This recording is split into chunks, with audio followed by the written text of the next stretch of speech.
हाय viewers, अपने एक नए वीडियो के साथ मैं हूं मोहम्मद सफदर डोगर।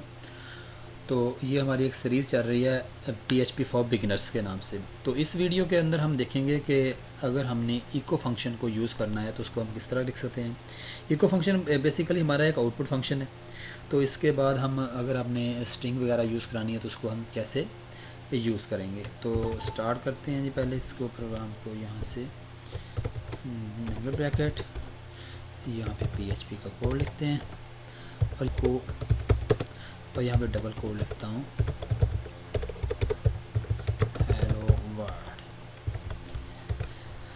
तो इसको मैं अब कंपाइल करता हूँ तो ये आ जाएगा जी, हेलो वर्ल्ड आ जाएगा। अब या तो आप इसको डबल कोड के अंदर लिख लें या इसको आप सिंगल कोड के अंदर भी लिख देंगे, तो तब भी आपकी फ़ाइल जो है ना ये सक्सेसफुली रन हो जाएगी।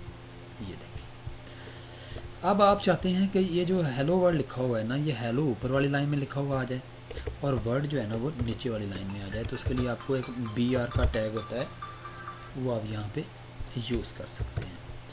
तो इसको आप कंपाइल करते हैं तो ये देखें हेलो ऊपर लिखा हुआ आ गया और वर्ड जो है ना नेक्स्ट लाइन में आ गया।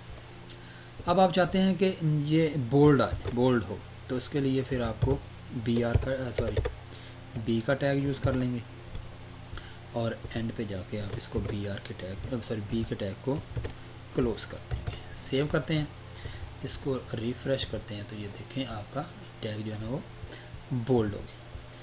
यानी कि मतलब ये है कि अगर आपने इको फंक्शन को यूज़ करना है तो उसके अंदर आपने अगर स्ट्रिंग लिखनी है और स्ट्रिंग के अपने फॉर्मेट वगैरह चेंज करने हैं, तो फॉर्मेट चेंज करने के लिए आपको जो है ना वो HTML के कोड का जो सहारा लेना पड़ेगा।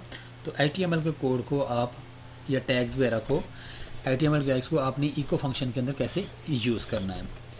तो अगर आपने चाहते हैं कि मैं इसको एक नई फाइल के अंदर इको और यहाँ पे डबल कोड के अंदर यहाँ पे आप लिखते हैं दिस इज़ PHP प्रोग्रामिंग और डबल कोड को यहाँ पे बंद कर देते हैं। और इसको आप चाहते हैं कि ये दिस इज़ माई ये नई लाइन में आए तो यहाँ पे आप BR का टैग जो है वो यूज़ कर देंगे। तो इसको अगर आप कंपाइल रन करते हैं तो ये देखिए, उम्मीद है कि आपको समझ आ गई होगी।